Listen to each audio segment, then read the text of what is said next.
You are Locked On Rays, your daily Tampa Bay Rays podcast, part of the Locked On Podcast Network, your team every day.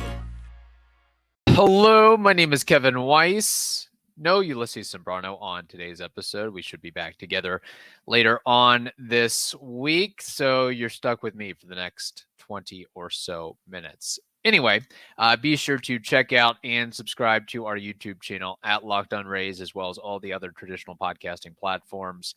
We're also on Twitter and Instagram at Locked On Rays, and email us anytime. Voice memos preferred, lockedonrays@gmail.com. Well, your Tampa Bay Rays, the best team in baseball, the best record in baseball, are on a losing streak to the lowly Chicago Cubs. They lost 2-1 yesterday and then 1-0 on Monday. So I have not looked up the numbers, the statistics, the figures, or anything like that, but it seems like the Rays could be on pace to have their lowest scoring series of the season, and maybe one of the lowest scoring series across all of baseball so far this year. 3-game series, I should say. It all depends, I would presume, on what happens between Zach Eflin and Justin Steele in today's matinee matchup, but not expected for an offense that has been this strong, potent, and powerful for the Tampa Bay Rays. But this is baseball. It's a 6-month, 162-game regular season, not including spring training, not including playoffs. There's going to be ups and downs. There's going to be ebbs and flows. The bullpen's going to get hot. It's going to get cold. The offense is going to get hot. It's going to get cold. The defense is going to get hot. It's going to get cold. The pitching staff, the starting pitching, it's going to get hot. It's going to get cold.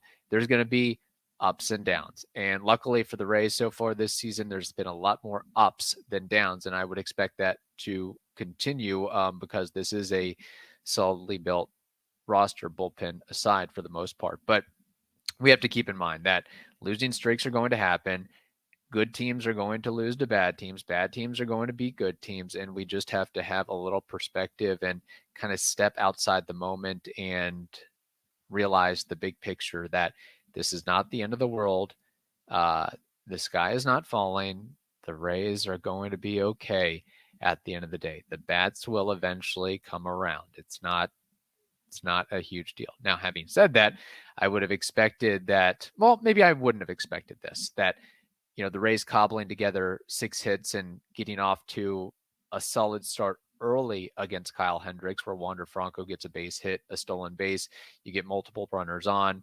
Brandon Lau hits a ball up the middle that it looked early on in the first inning of that game that the Rays may have been able to punch and rally to some extent. Alas, that didn't happen. But when you're facing a pitcher like Kyle Hendricks, who is sort of a throwback in terms of a command control guy and not a guy that just throws 98, 99 out of his shoes, he keeps the walks down. He gives up a lot of hits, a lot of base hits, but luckily for him, he, for the most part, keeps the ball in the ballpark and doesn't give up a lot of extra base hits. So a lot of contact, but ground balls and outs, and he's able to get out of jams one way or the other. So the Rays getting 6 hits against him, but not really scoring much as far as that's concerned. And then continuing on in the first inning of the game, which was interesting, where Shane McClanahan gives up a first pitch solo home run to Nico Horner, a 96 fastball above the zone. Not really what I would have expected with that either, considering that Nico Horner has all of 17 home runs across 5 seasons. He's the prototypical Cubs slap hitting, low power second baseman. It's sort of been a theme throughout the course of their history, where you go back to guys like Darwin Barney and Ryan Theriot and Mark DeRosa and Todd Walker. And then luckily for Shane, he was able to eventually settle down after that and put together a really solid outing with 2 earned runs, 7 strikeouts, 2 walks across 5 2/3 innings. His ERA is now 2.07. There's nothing more that he could have done. There's nothing more that the bullpen could have done either. Calvin Fauché, Kevin Kelly, Jake Diekman, they helped keep the game within winning distance for the Rays. Unfortunately, the bats weren't able to come through. We'll talk more about this, but first, you need to make a fast break to FanDuel during the NBA playoffs, because right now, new customers can get a no-sweat first bet for up to $2,500. Yes, I did not mistake that. That's $2,500 back in bonus bets if your first bet doesn't win. There's no better place to bet all the playoff action than with America's #1 sportsbook. Visit FanDuel.com/lockedon and get a no-sweat first bet for up to $2,500. That's FanDuel.com/lockedon, LOCKEDON. FanDuel, they are the official sports betting partner of the NBA. Yes, the NBA Finals are coming up. You have the Miami Heat going up against the Denver Nuggets. One thing I do want to mention about Shane McClanahan, took his first loss of the season, now 8-1 on the year. I'm still very confident and excited about the prospect of him getting to 20 wins on the season, and still very much in the Cy Young race and candidacy. I just wonder, and we know with the implementation and the rise of bullpenning, if Shane McClanahan will get a complete game this season. That might have to be a poll question or a topic that's broached at a later date. I know he only went through 5 2/3 here, but if we see any scenario where he can get through 9 solid innings without having to use the bullpen, that would be very nice, of course. One thing I have not yet mentioned, Brandon Lau, the drop heard around the world, or the no play heard around the world after he lets up and doesn't catch a ball that he probably should have caught. And clearly, I have not listened to the post game or the reports or anything like that, but had to be some sort of miscommunication between B. Lau and Josh Lowe. I would think that Josh Lowe being the outfielder coming in, that would be an easier play for him to make than Josh Lowe, or than Brandon Lau having to turn an angle and move back to make a play like that. But that ultimately is what cost the Rays the game there, and led to that extra run in the 6th inning after Mike Topman. I thought he was down and out. I didn't realize that he still had a career in the bigs, but proved me wrong there. But yeah, and it's, Brandon Lau obviously struggling mightily right now at the plate, hitting .202 with a .692 OPS. He did go 1 for 4 yesterday with 2 strikeouts. One of those strikeouts on 3 consecutive pitches by Kyle Hendricks, and then him just flailing and bailing and wailing at a changeup down and away. Just not a good look for him. So he is, it's one of those adages of, you don't want your struggles at the plate to impact your play defensively or in other aspects of the game that you can more so control. And Brandon Lau, such a fundamentally sound and in-tune ball player, that is something that does not happen and should not happen, and is very un-Rays-like. So I would imagine that an issue like that gets sorted out. And maybe it was also a case of Josh Lowe, as the younger player, the rookie player, he's more likely to defer to the veteran and the more stable presence in Brandon Lau. But just in my history of playing baseball and softball, it seemed like an outfielder coming in could have made that play as opposed to forcing Brandon Lau to make it. But again, I have not heard what Kevin Cash has had to say or any of the reports on that. I quite frankly don't have time for all that. All I know is that a play should have been made and a play was not made. So that's kind of what happened with all that. One other note I want to mention about this game. So I heard while listening that the Rays stole their 50th base in the month of May. That is amazing. You had Wander Franco steal his 20th bag of the season, and then Josh Lowe steal his 13th bag of the season. And if you get a chance, read the article by John Romano where he illuminates how the Rays have transformed themselves into one of the elite and most aggressive and most successful base running teams over the past month plus, and really diving into an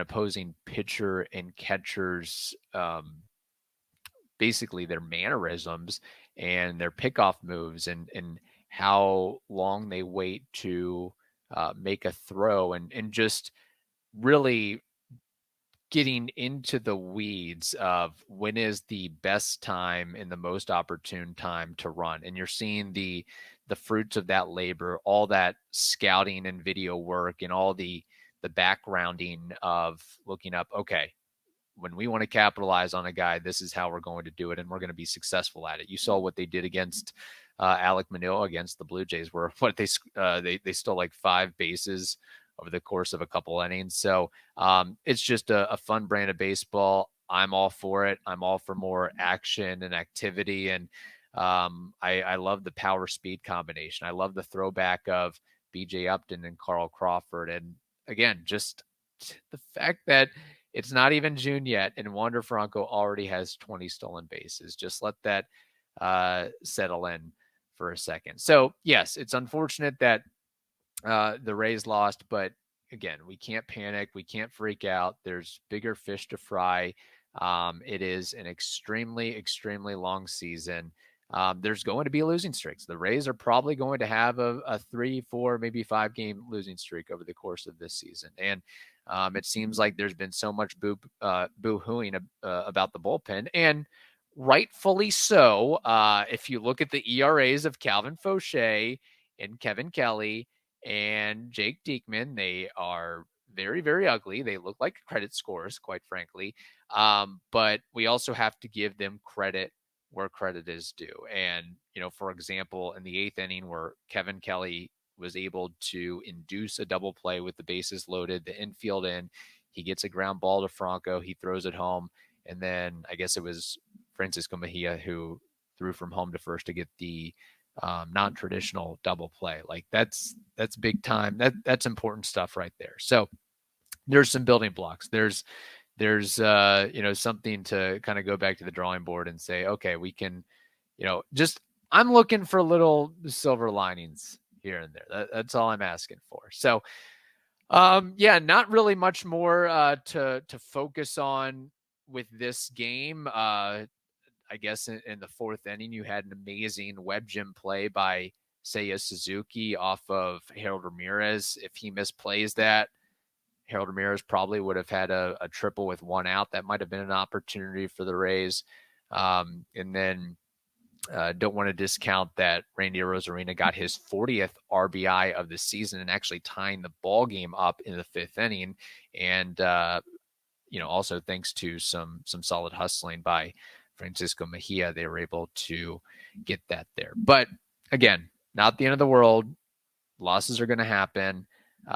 You just hope that you just wouldn't expect it as often with Shane McClanahan on the bump. That's for sure. But it's really hard to win ball games when you only score 1 run and 1 run on the road, no less. All right, before we end things here, I do want to get to a mailbag question from Michael Cook. He says, on a recent show, you mentioned the Rays are missing a Colin McHugh type who can provide length, for example, going more than 1 inning. They had that in Brooks Rayleigh, who they gave a 2-year, $10 million deal to and then traded him to the Mets.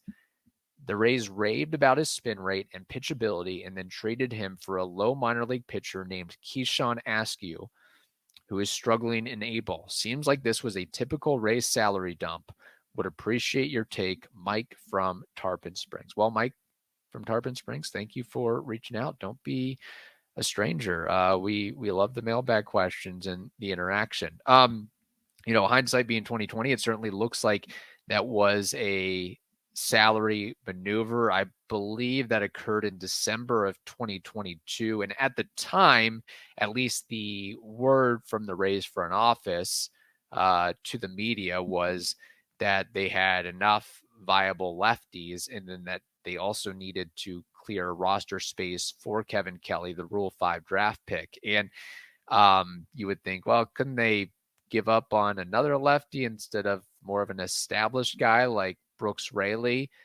Yeah, that's a possibility, but I also, in some sense, can't blame the Rays because they've had so much success recycling no-name bullpen arms that you haven't heard of and will quickly forget about after they move on and trade them to another team. So it seemed like, well, if the Rays can get similar-esque production from a guy making $600,000 to $700,000 instead of paying $5 or $6 million, I can't really blame them that much for doing that at the time when you can just plug someone else in for a lot cheaper.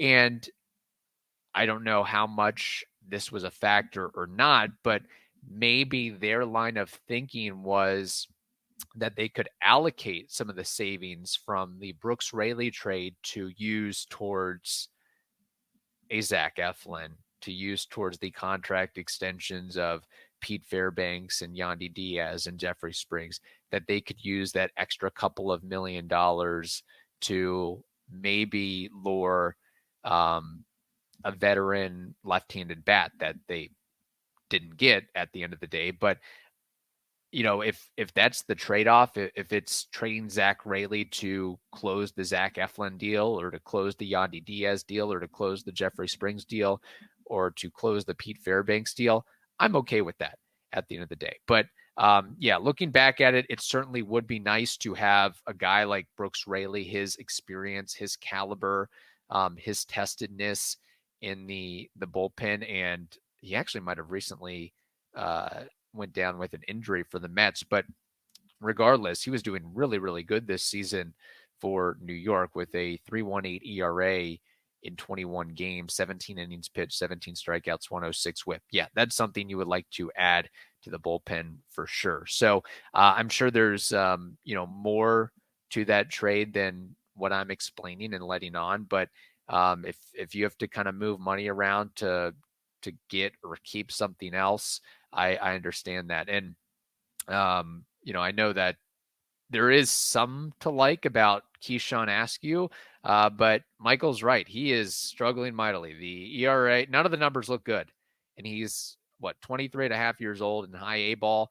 Now, some of that could be the Rays have a directive of some kind of mechanical change or pitch mix related change. I don't know. But,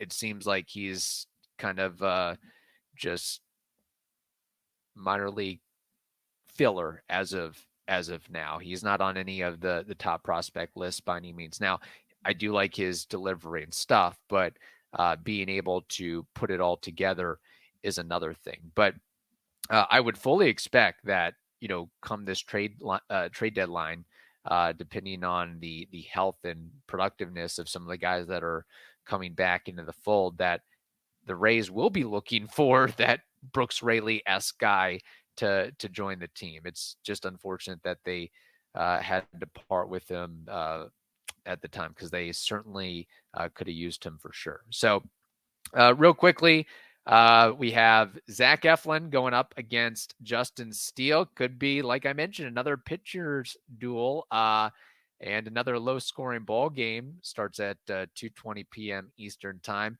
Eflin 7-1 with a 3.17 ERA. Justin Steele 6-2 with a 2.77 ERA. Justin Steele, interesting in the sense that he is really just a two-pitch starting pitcher. You don't really see that often from the left side. He's got the cut ride fastball and the slider.